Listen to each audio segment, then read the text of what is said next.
Why listeners, welcome back to the Know Why podcast and our series, Know About Family Formation. We're in our second week of this series, and what I wanted to do this week is take a few moments to actually look at some of those extrinsic benefits of marriage. In other words, does marriage matter for people's overall success in life and well-being? And how can we know for sure?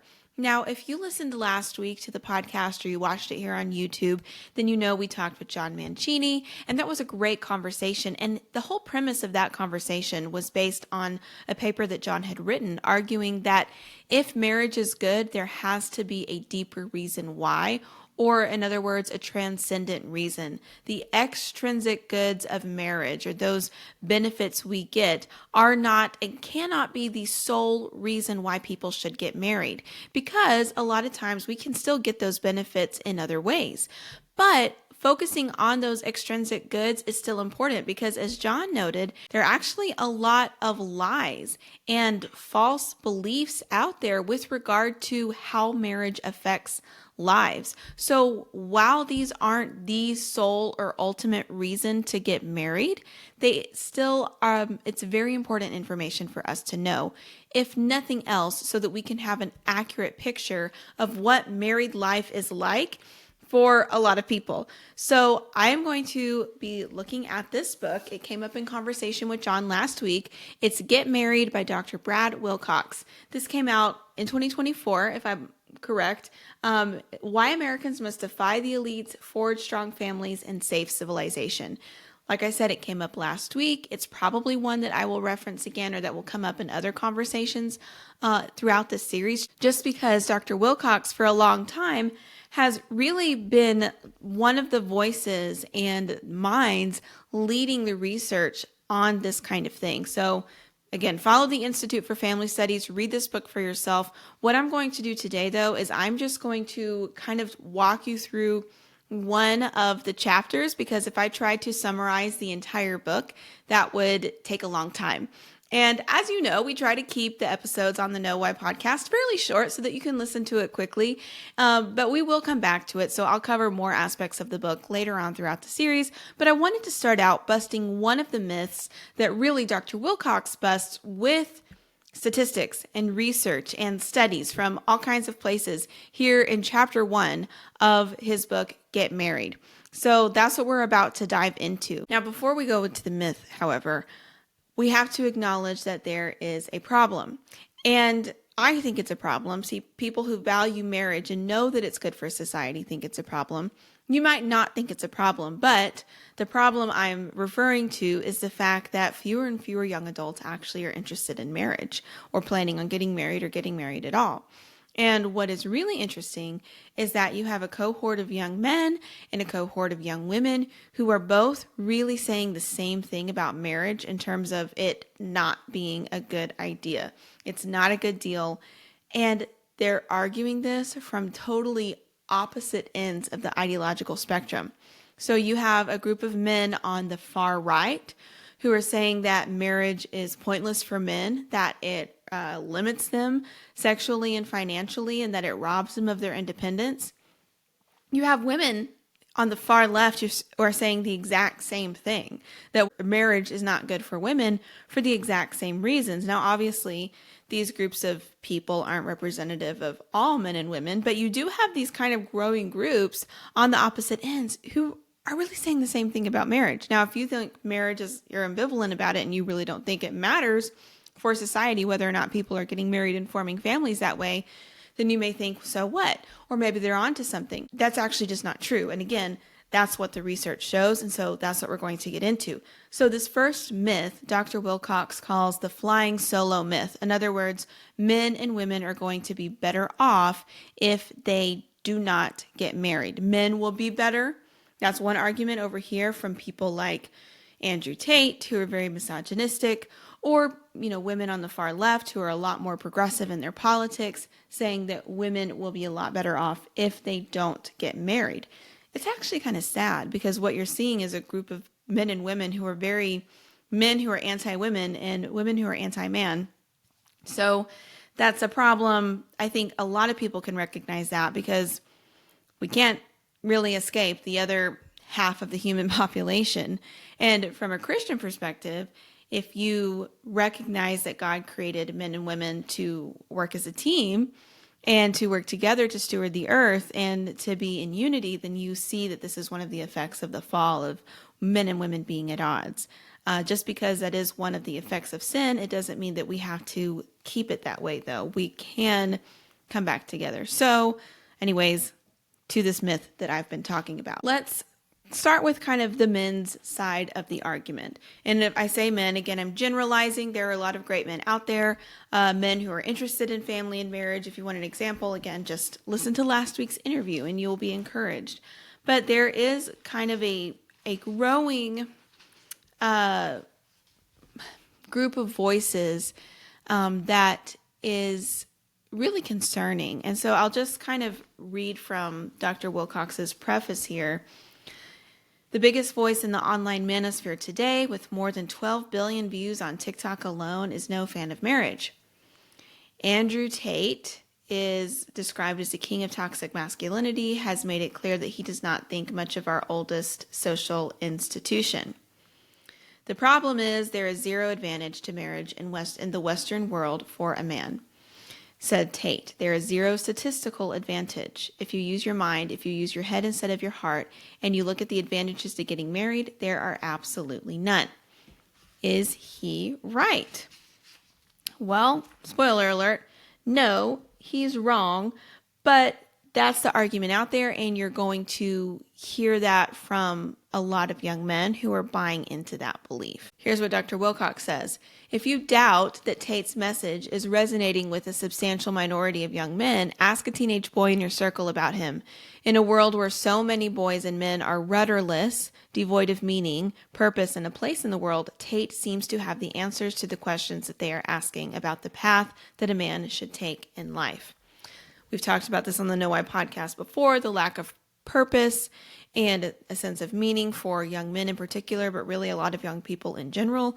So we have addressed that, but again, it's coming up. This is something that a lot of young people are struggling with, and for young men, here they have a voice that is claiming to be their champion, but filling their head with lies. So again, if you don't think that he's a very popular name or voice influencing young men, ask around. You'll probably run into some people that you know who, if they aren't necessarily fans or followers, have definitely heard of them and probably know other people who listen. But it's the same thing kind of on the other end of the spectrum with a lot of young women. So he quotes a young woman here who says, I love my life and feel very fulfilled, single, childless, professional, and is enjoying the lifestyle and financial freedoms that come with being a single, child-free woman. And so he's quoting this article that was profiling her and discussing this issue of whether or not women even need to get married anymore. And so Dr. Wilcox says this: the message the article conveys to women is clear and surprisingly congruent with Andrew Tate's message to men, minus the misogyny. Work, money, freedom, and the unencumbered life are the recipe for a meaningful and happy life. So let's bust some of those myths, okay? Number one, the financial question. And there are more quotes that I could read from the book, but suffice it to say, he does quote a lot of people who are presenting the argument that I am just going to waste money if I get married. So again, talking kind of as the men who are arguing this, that I am going to lose money if I settle down, that I should just focus on making as much money as possible, buying as many toys as I want, really. And unfortunately, it's very much an attitude of use women, but don't actually value them or fall in love with them or sacrifice any aspect of your life to be devoted to one. But there is something when you look at research called the marriage premium. You may not have heard this in any headlines or podcasts in the manosphere, but did you know men earn 10 to 20% more than their peers with similar backgrounds when they are married? A Harvard study found that married men are less likely to be fired. Here's another study that looked at twins, so to eliminate any of those kind of demographic variations. Twins that are married, they earn more, 18 to 26% more when they're married as opposed to their non-married twin. So right there, there's several numbers that you can use to say, oh, actually, whenever you are married as a man, there you can benefit from the marriage premium where you make more money. Another thing is, for women, more women are working today. Lots of reasons for that. A lot of it's good. There are, most women don't want to not be working in some capacity. But since that is the case, then when men get married, they also benefit from a dual income. So he also quotes, there's something, and I'll read this here in a moment, but he includes a quote from a man who isn't married, but has fathered some children and talks about how costly that is. And while you may think that that wouldn't happen to you if you remained unmarried, it is pretty common. And it's a lot more common today. There are a lot more kids who are being born outside of marriage. But remaining unmarried can result in a lot of instability. So here's another statistic. Men who marry before having kids are 3 times more likely to move to middle class or higher class status. Now, when it comes to women, married women are 80% less likely to be poor than unmarried women. Let me read another anecdote that is from chapter 1 here in Dr. Wilcox's book. This is from a man named Doug. This 44-year-old man from Mainville, Ohio, started his career at age 18. Operating a press at a factory in Indiana for $16,000 a year while living in his parents' basement. I really didn't have a care in the world, Doug said. I didn't really have any bills. Okay, well, that sounds good, right? Later, after marrying and having kids, his perspective shifted. I had to step up and think about something beside myself and start taking care of them. So this is talking about how Dr. Wilcox has written on him previously. As I noted in the Washington Post, Doug left his factory job and joined the U.S. Army, which raised his salary and provided housing and health care for his new family. He sought regular opportunities for promotion in the service to boost his income. After more than a decade in the Army, out of a desire to give his family a stronger financial footing, he left the service to work as a finance manager at a car dealership where he is now earning 6 figures, even though he never got a college degree. Doug's story is suggestive of the ways in which marriage can be good for men financially. Married men like Doug work harder, smarter, and more successfully than their peers who are not married. That is because even today, men still associate marriage with growing up and providing for their own family. So this is the providership norm, also called a responsibility ethic. Now, when we're talking about the lack of meaning and the sense of purposelessness that so many young men struggle with today, then having a sense of purpose, having a sense of meaning in providing for and caring for another person, no wonder that makes people more successful. No wonder that makes men more successful. And that's what we talked about in a recent episode of the Know Why podcast earlier this summer. And you don't have to get married to have a sense of providing for another person. But for people who don't have that inherently or don't have another outlet for that, getting married can really kick that into gear. And so it really can benefit men in a lot of ways that they don't really see the exact same benefit if they're not married or if they're thinking that marriage is harmful to them. And again, it goes back to how we were created. We were created to need others and be needed by others. So there's no surprise there for me that men tend to be more successful and more motivated when they have somebody to provide for. On the other hand, there's a story from David, a 35-year-old man living in Tennessee who has very little to show for the 15 years that he has spent pulling down a salary. David has moved in and out of a series of romantic relationships, fathered 3 children with different partners, and only recently married. All that instability has proved costly. Financially, it impacted me a lot, notes David. He started out as a grocery store clerk, making just $8 an hour, but kept moving up the job ladder to the point where he is now a customer service representative for an insurance company, pulling in about $40,000 a year. Every 2 weeks, his net pay is $1,400, but $600 of that, or about 40% of his take-home pay, goes to child support. Every time I would find a better opportunity, it seems like I got knocked 3 steps back. Right now, David would just like to put more money into the new home he purchased with his wife, but so much of it goes right out the door. David has learned the hard way that family instability is expensive. And so what Dr. Wilcox is arguing, based on the data, not just anecdotes, is that Doug and David are not outliers. And again, that's where he says men who marry before having children are 3 times more likely to move into the middle class or higher. So just to kind of sum it up, and I know I'm pulling a lot from Dr. Wilcox's book here, but again, if you haven't read it, this will hopefully give you some kind of takeaway information that maybe you can share with others, or maybe it'll spark enough interest that you'll get the book for yourself. But Dr. Wilcox ends the chapter with this: many voices in our culture, from men's groups on the right to progressive-minded female journalists on the left, discount the value of marriage. For different reasons, they think flying solo is fine, sometimes even better than navigating life with a co-pilot. But contrary to the flying solo myth, social science tells us that men and women who get married in America typically reap large returns from the investments they make in wedlock. Those who get and stay married today are much more likely to be prospering, flourishing, socially, and happy. To be sure, things are not always happily ever after in wedlock. Anyone who has been married knows that there are days, months, and even seasons of life that can leave you angry, disappointed, or dispirited. Most of the time, however, flying with a co-pilot in life is better than going it alone.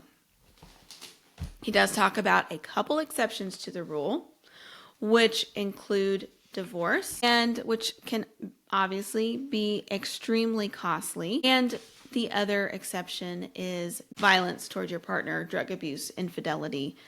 So what he calls highly conflicted marriages. So obviously, if you're in that kind of marriage, you're much less likely to be flourishing. And he does address those exceptions later on in the book, including talking about the people who are the most successful at marriage and are the most likely to avoid those problems. And those aren't the rule. And we've even seen a lot of research, and I'll try to mention this in a future episode, showing that the whole 50% of marriages end in divorce line that we hear a lot is actually a myth. A lot fewer divorces or a lot fewer marriages actually end in divorce than 50%. And so when people are saying you shouldn't get married because it's financially, it's bad for you, it's better to fly solo, you will have a more successful life and better outcomes in life when you're not getting married, when they are trying to present marriage as just an unequivocal negative in your life that should be avoided, that's just straight up wrong. And you can look at the data, you can look at the research to show the statistics of how it benefits people. Now, again, as we talked about last week, if you are just looking at the financial benefits, that's still a rather shallow reason to get married if you don't really want to get married. That shouldn't be the only reason that you're going to get married. And again, as Dr. Wilcox acknowledges, life happens. So just because you get married doesn't mean that now you're guaranteed to never have any financial problems, because people get fired, nations go into recessions and depressions. So things like that happen. And then if you get married only for the statistical benefits and something like that happens, then you could say, well, I wish I wouldn't have gotten married. But we have to speak in general terms when we're looking at research here. And what the statistics show us, generally speaking, it's just not true to say that marriage is a negative for men and women. It's actually a benefit. There are so many other benefits and so many other myths that we can bust from what we commonly hear about marriage in the culture from anti-marriage advocates. But that's all we have time for today. So be sure to keep tuning in, because in addition to going through the statistics like the ones here in this book, Get Married, and other things related to family, not just marriage, but even beyond marriage, and more interviews with some fascinating guests. Keep listening to this series, Know About Family Formation. We're focusing on marriage to start out because if you want a healthy, thriving family, then a good marriage really is the foundation for that. But we will be talking about so many other aspects of family formation as well. So if you're not subscribed yet, then please subscribe on YouTube or anywhere you listen to the podcast, and give us a rating. If you learned something today, or if you like other episodes you've heard of the Know Why podcast, then leave a rating and a review so other people can find it. And I'll see you next week right here on the Know Why podcast.